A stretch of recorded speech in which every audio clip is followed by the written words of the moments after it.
Hey guys, welcome back. Tonight, my very special guest, David Butler's on. Stick around.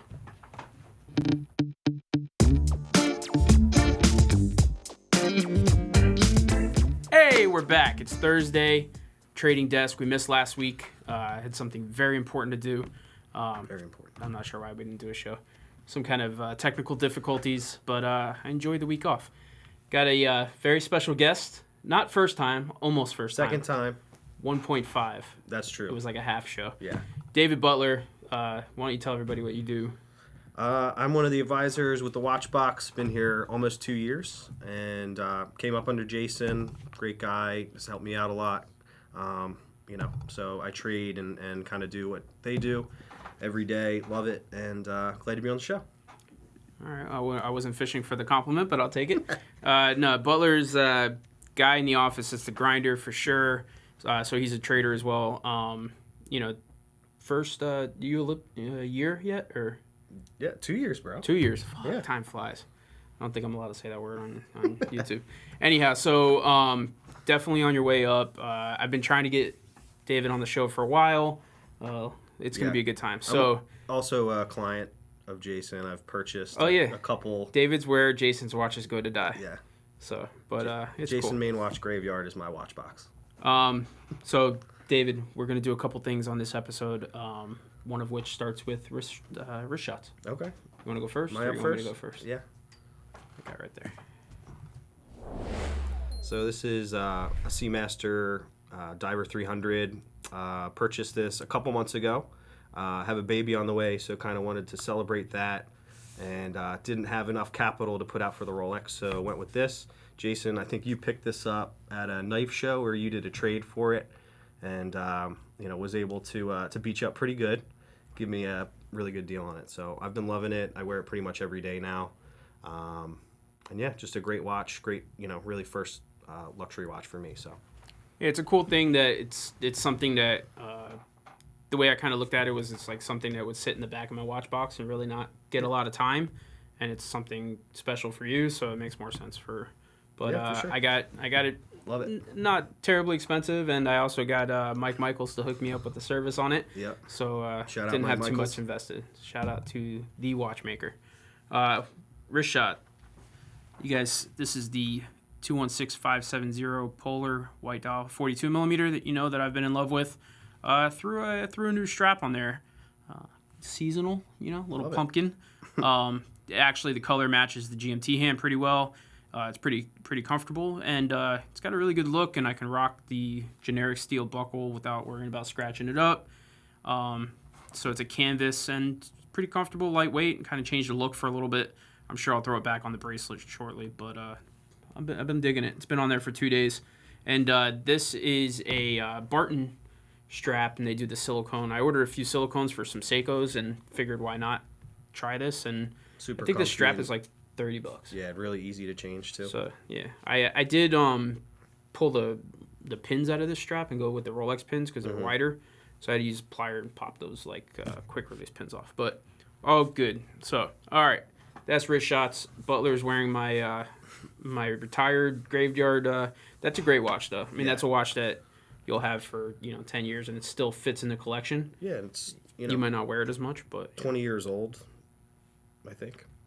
yeah, it's a cool And, piece. It's one of the first gen automatics for Right. sure, and James it's got a Bond. really cool patina on the dial. So Yeah. I think you're at loom on the hands only Yeah, at I this think point, they and swapped the the dot. hands when they did the service, but I love it. It wasn't with the service. Mike didn't do anything but service it, but Okay. it might just be age. Anyhow, all right, so that's wrist shots. We're doing top 5 this week. Ready for top 5? I'm ready, man. All right, I'm a so- watcher, and I love this segment. So I just realized we're both wearing blue shirts. yeah, the Good blue thing boys. it's a good thing the backdrop is not blue, which it is. It's a good selection. Look at that, top 5. So we got Patek and AP, a couple Rolexes, pretty heavily dominated by Rolex. Which way you want to start? Let's start with the AP. All Dual right, time's so cool. dual time's cool. Kind of actually had a conversation with somebody yesterday about dual time. I always thought these were kind of funky dials. Not my favorite dial layout. It's a little dated. But this is the 36 millimeter for those of you guys that aren't familiar with this model. Stainless steel dual time. These regularly probably bring somewhere in the $12,000 to $15,000 range now, depending on their condition. But it's a good mid-sized piece for your guy that's trying to find like a 15400 and might be a little too big or it's too expensive. The dual times, they're kind of quirky. So, what's your opinion on that piece? So it's power reserve. Is it calendar too? Yeah, so is it annual calendar? Right.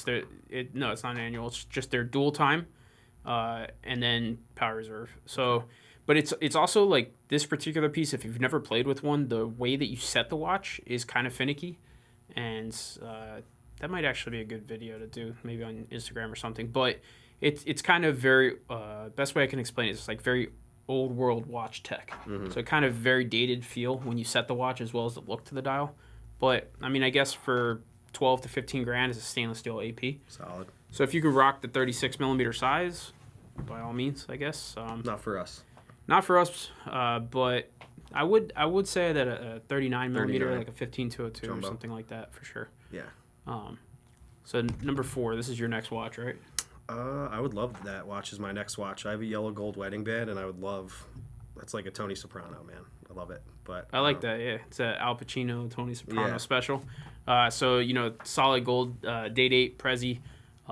This is a cool watch. Would spend 30 grand on something like this? I'd probably go 25 grand and move into a Smurf before I move that. But that's my personal. I do think that there's really nothing like a date 8 if you're celebrating something like selling your company or you grossed certain profit margin that you're looking for. Like, it's a very business oriented watch, and it's always kind of struck me as like something you give your business partner after selling like your practice or something like that. For sure.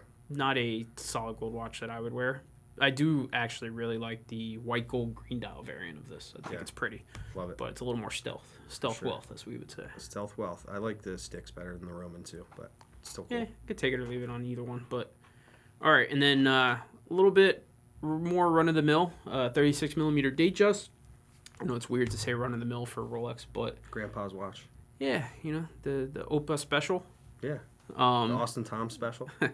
It's a 36 millimeter again with the 36 millimeter comparison to the Royal Oak. This watch is gonna wear a little smaller than the Royal Oak because of lugs, but sub $5,000 two-tone Rolex, kind of hard to go wrong. Awesome.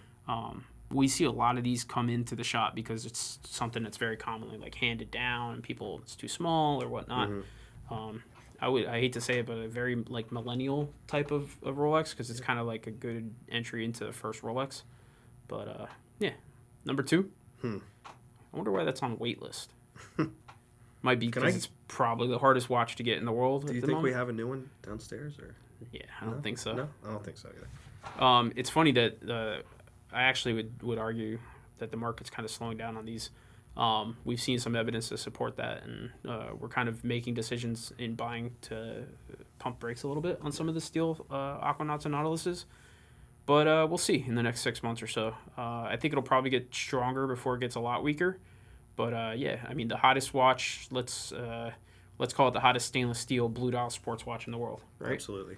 So 5711 for those of you that aren't watching and are listening, but we get calls every day for people looking for it. It's a cool watch. I stand by, I've said before, I prefer the Aquanaut in terms of how it sits on my wrist, and I always have. I do think the Nautilus is cool. I just, some of the money that's out there, it's a bit much. For sure. Yeah. And then for number 1, if you want to go ahead and classic describe it. Sub date. Yeah, so that's the 16610. Definitely a watch that's iconic and very sought after. I know we have quite a few of them right now, as well as the ceramic, but definitely not surprised that would be the number 1 search for the week. So yeah, so it wouldn't be a top 5 without a Submariner on there, right? I mean, we've had them before, but it's pretty surprising when there's subs on the website that aren't getting clicked on. This is the for those of you that don't know, this is the older generation, the 16610. Then you have the newer ceramic one for our beginner people. Welcome to the channel. Subscribe if you have not. But this is it's an awesome watch. It's basically the Submariner. That's the watch to have. I mean, great everyday watch. Without the dates, a little bit more. What I would say is a little bit of a better watch, but I guess it depends on your preference. It's a cool piece. So $8,000 stainless steel Submariner. These are definitely on a peak right now. I remember when you could have bought that watch for $5,500 back in the day. I mean, Yep. pretty commonly. So that's top 5. Run through it real quick. We don't want to spend a whole lot of time on there. I want to say for you guys, we do have a pretty big announcement that we're going to save for the end of the episode. So special kind of bonus for you guys if you stick with us till the end of the episode. I promise you, it's not clickbait. I'm not making it up. It's actually a pretty big announcement. You'll all be very happy. Yeah, it'll be pretty good. And then we are going to have, let's call it 5-10 minutes at the end of the episode. So if you got some questions, queued up, please get them ready and we'll send those over. I do want to do a quick kind of chat scroll, so bear with me here in the silence. But I'm seeing all the regulars. You guys know who you are. David B, JBO Surf. Who else is in here? Thomas Burnett, John Doe. The chat moves so fast in these things that it's kind of hard to focus on any one question. That's a good thing. It's a good thing. Shout out my favorite new client, Mark, too. I know he's a watcher. What's up, Mark? Oh, this is the Mark that you told me about earlier? Yeah. Okay. What's going on, Mark? Good guy. So, yeah, chat's going crazy. Glad you guys are having your conversation in there. No, the announcement does not concern TGV. I will trust that. That's in there. There is, I see someone talking about stolen watches. There is a kind of a big industry thing going on right now where there's someone who's pretty well known had a bunch of watches stolen from them. So, yes, we are aware of that, and we have flagged all those serial numbers. So nothing there. Selton Photog, what's up, Jay? Hey. All right, this is not going to be a whole eating. Azuke, no, we're not talking about the Chopard Alpine Eagle, although we did talk about that a little bit earlier. It's a cool name, but... Alpine Eagle, it's like beer-making kill fest, But anyways, it's a remake of a previous made Chopard. I think it's cool. I won't go too into depth on it. I think it's cool that they're trying to rehatch something, but I don't know if... We both agree the dial was kind of cool, but not I don't know that the overall design is for me, but anyhow...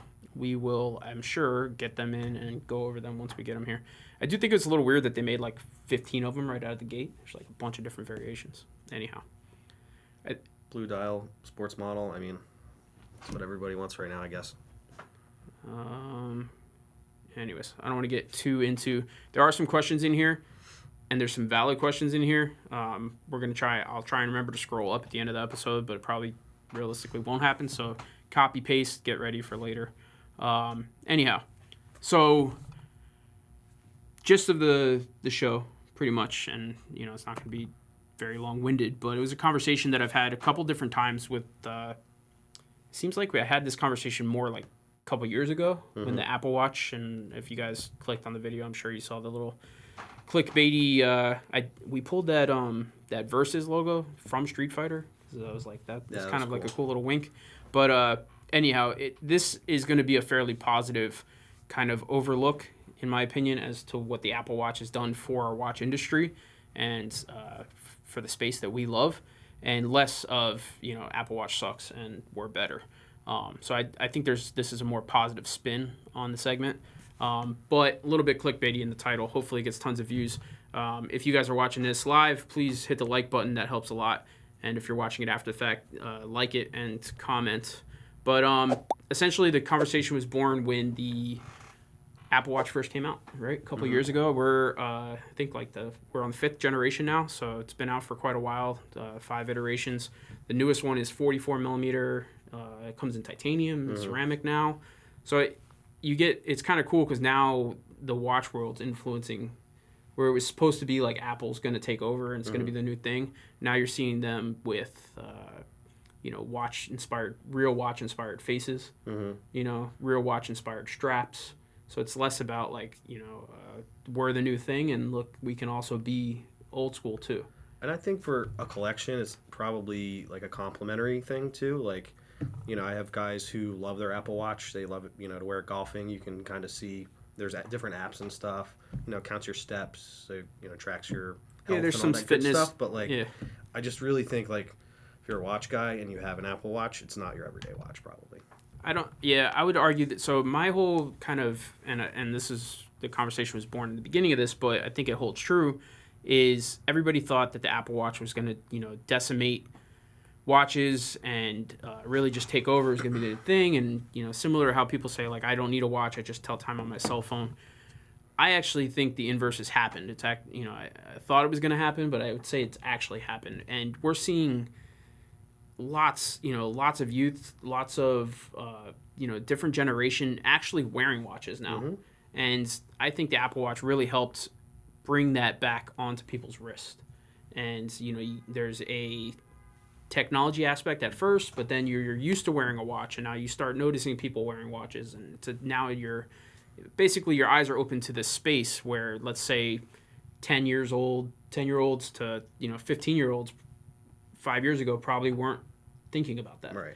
And we're seeing that across so in terms of affecting like our industry, it's extremely beneficial because now you have a whole next generation that's going to be into what's coming out, what are we collecting, what are we wearing, and it's that's pretty the other exciting thing too, is you have to get the new one when it comes out.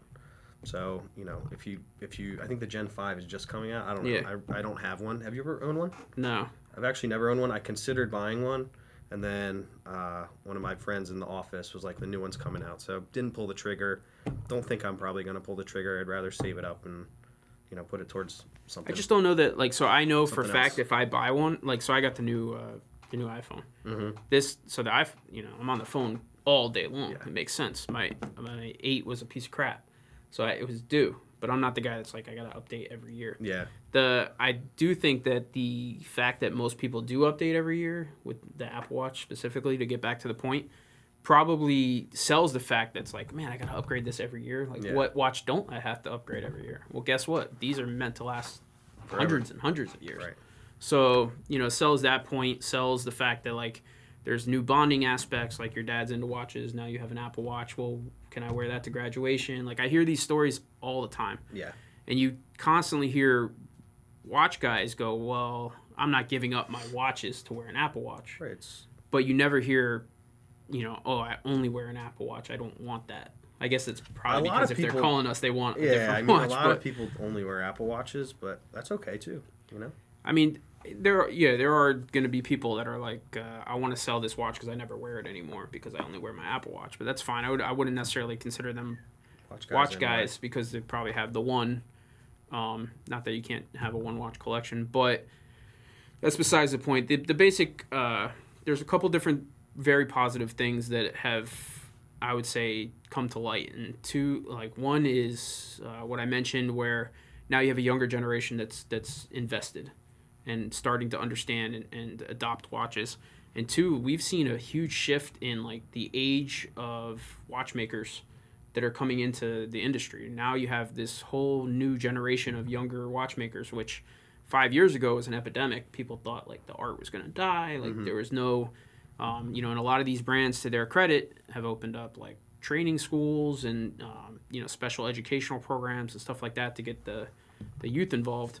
But I think it's silly to say, like, that the Apple Watch has done anything negative to the watch space. Yeah, I think it's only helped.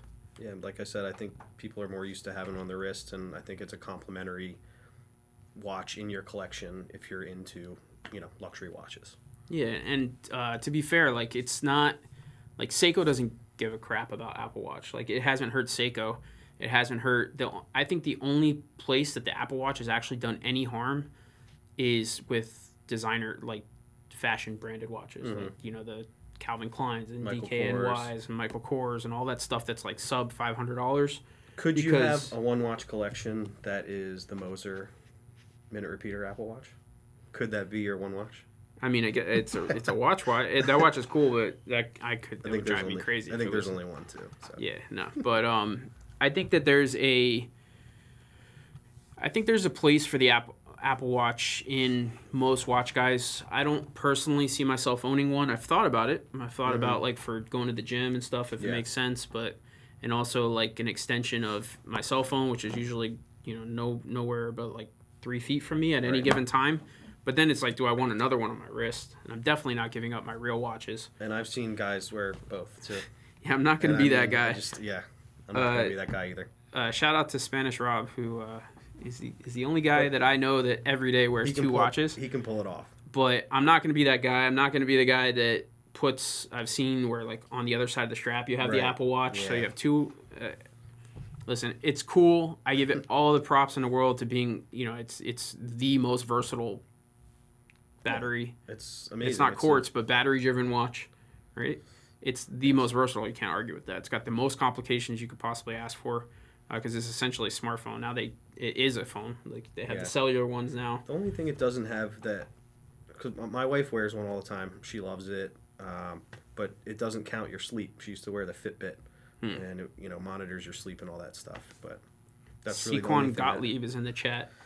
Scoop. Shout out to Austin Tom, who also works in our office sometimes when Austin, shout out all is in the chat as well. Thanks, guys. Team. Probably sitting on the floor right now. Hopefully they got the show up on there. That counts as one view. Maybe put it on two different TVs. Like, swipe. You can watch it on my computer. All right. Chat's going on crazy. Yeah, so I'm not trying to harp on the Apple Watch has this, it doesn't have that. It's not a tech review. I don't give a crap. I'm not saying that buy the Gen 5 and not the 4. Tell us how you really feel.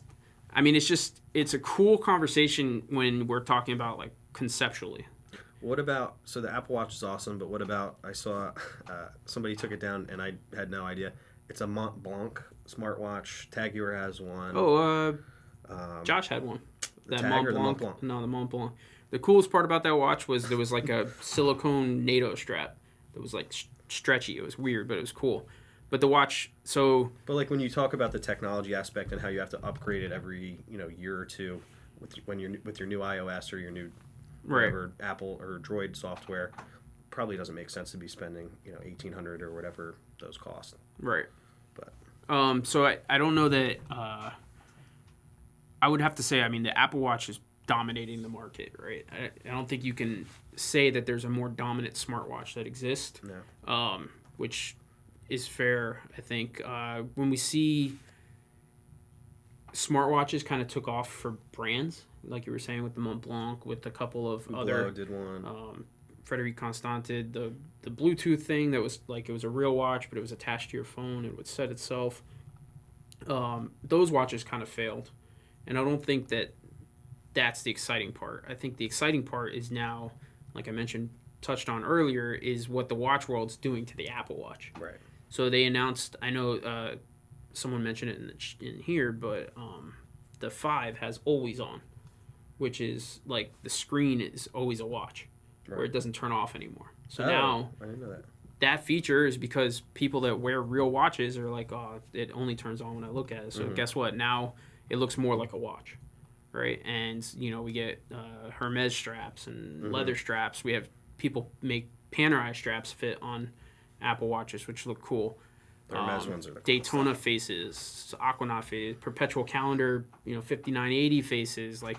It's cool to see what the age and the history culture. of the space that we're in has done to that watch also. Yeah. So it's kind of mutually beneficial, I guess, but in a better way for us, I think. Sure. So that's the general, I guess, conversation. I don't know. I thought it was interesting. It's a conversation I've had for a couple years, and it's kind of gone away because the Apple Watch has faded from most watch guys, frontal lobe, I guess. When it first came out, it's oh man, this is going to be a huge problem. What are we going to do? And it was more just hold on, let's see, whatever. Now it's kind of faded away because it really isn't a threat, and there's been more positives than negatives. And it's not, the watches that we're talking about, are thousands of dollars, and it's what I think $800 probably for the newest one. Is it 1,000 even? Yeah, I think they get up there, man. For sure. 1,200 maybe if you get Apple, the so titanium. Yeah, that's right. I'm sure if you went with titanium, and I think they have the one that can make calls, and it's probably cellular. Nuts. Just like anything, you want to get the one that's not the cheapest one, and it's 3 times the price. But anyhow, all right, I'm trying to scroll for some questions here while we get into it. But guys, if you did have some conversations or some questions, excuse me, go ahead and fire them off, and we'll try and catch those. But yeah, no, I don't know. So when I was thinking about, what we should talk about, and it gets, it's like anything, it's tedious. We talk almost the same stuff every couple weeks, and I want to do something that's a little new. So, it's kind of more casual conversation. I hope you guys like it, and if you don't, it's my show, not yours. So, no, I'm just kidding. Surprise you'll be happy with then. Oh yeah, I forgot. That's good. See, I told David, make sure that I remember to tell the surprise at the end of the show, because we've done that before and not done that. So, shout out to the 92,000 subscribers that we have. That's crazy. Getting to 100. All right. Much love. Let's see here. We will be. Mark S. says at the Blancpain Boutique, I tried on a tie 50-50 45. It was very nice. I like the watch. I like Blancpain. I think the 50 Fathoms obviously is the piece to have. I love the bathyscaphe, but I think if I was going to own only one, it'd have to be the regular 50 Fathoms. Lamont's kind of cool. JBO Surf, I agree. Blancpain doesn't get the respect. So this is, I'm assuming a conversation that's just happening but Blancpain doesn't get the respect it deserves, just like Chopard LUC range. I agree with you. I think that the LUC is an awesome line for Chopard. It's where they do a lot of their high horology. There's some really cool complications. But at the end of the day, you have to ask yourself, do you want to have that much money invested in something that has the Chopard name on it? Which is kind of like the Screaming Victory American Eagle fireworks thing. It's just a watch that, like, while I think it's a good attempt at remaking something, it's like, do I want to take a 50% bath on something like that when there's other watches out there? We were. Is it limited run? Are they making? No, I'm sure they're gonna make all of them. But all right, let's. Porsche GT4 is my priority, but I want to go to Geneva next year. JBO Surf again. I agree with you. The GT4 looks pretty sick. I am a huge fan of the GT2 RS, one of my favorite Porsches, and the probably the one to have. All right, I don't know. CMAS 2016 Omega Seamaster Professional Diver. Just started running fast. Does that mean it's magnetized, or could it be something else? So with that, and a tip from Mike Michaels, what I will say is, if you go to any type of watchmaker, or they can check for demagnetizing it.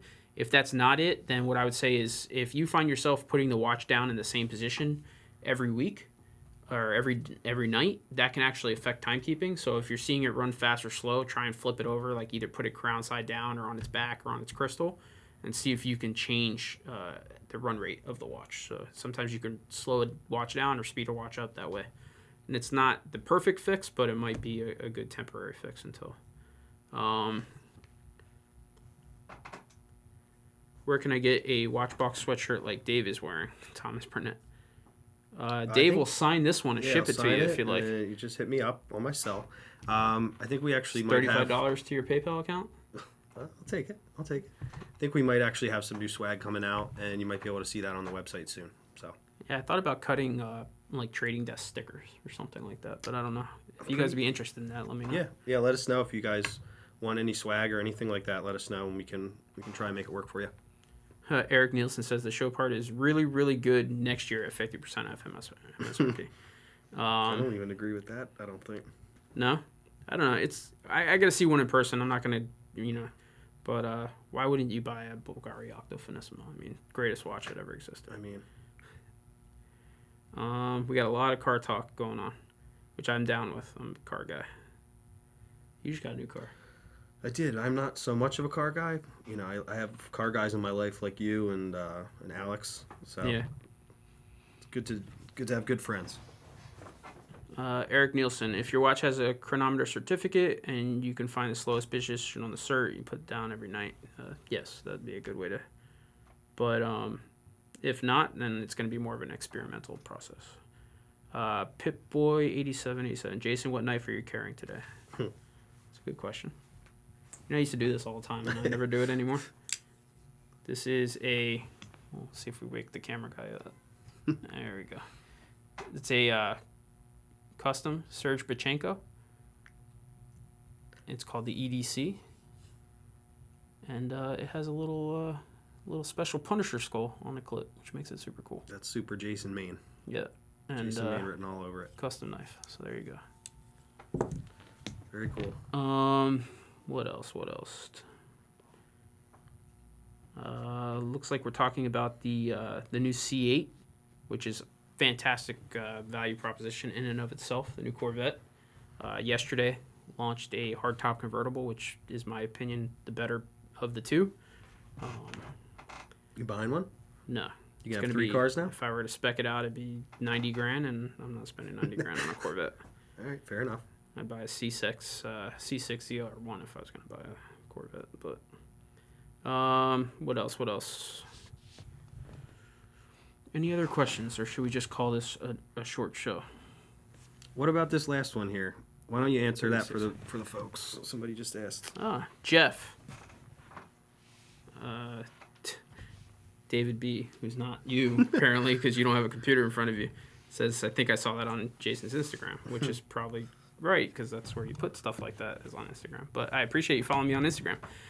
So to touch on, for those of you in the chat that are reading it, Jeff's question, if Josh still works here, we have an announcement that we promised you guys, and for the end of the episode, which apparently from the lack of questions that we have in the inbox and screen time, we're going to do now. So Joshua Thanos, after a couple months of some soul searching and some working some stuff out, and us calling us kind every of day. waiting, is coming back. So back on the team. Couldn't be more thrilled to have my friend come back to the office, and he's going to be traveling.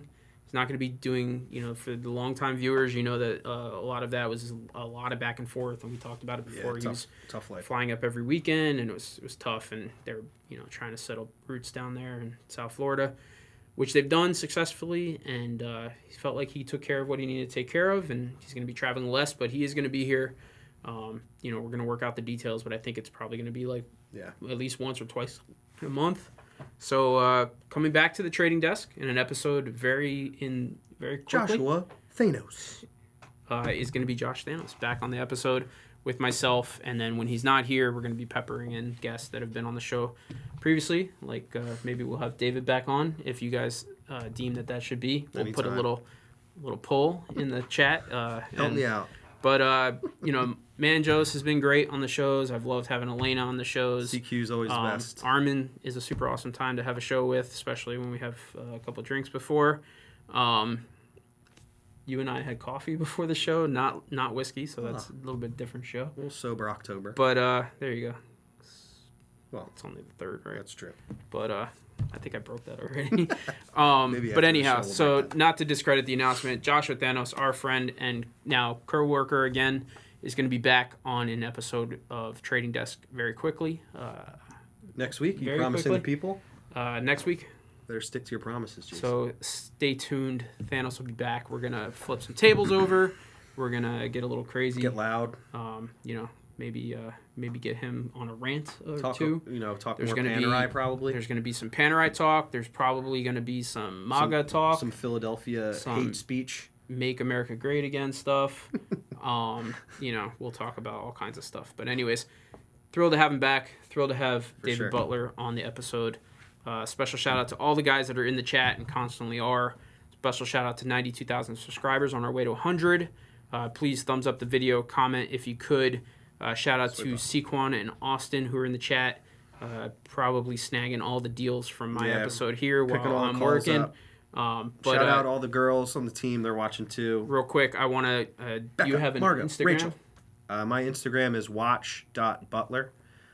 You can follow me on there. I need to do a better job to start posting, but I got some good stuff on there. The Watch Butler, which is an awesome Instagram name. Yeah. Better than mine. Mine's Evo_watches. Hit us up. Appreciate it. Thanks for signing in. Have a good one, guys. Thanks, Jay. Thanos is back.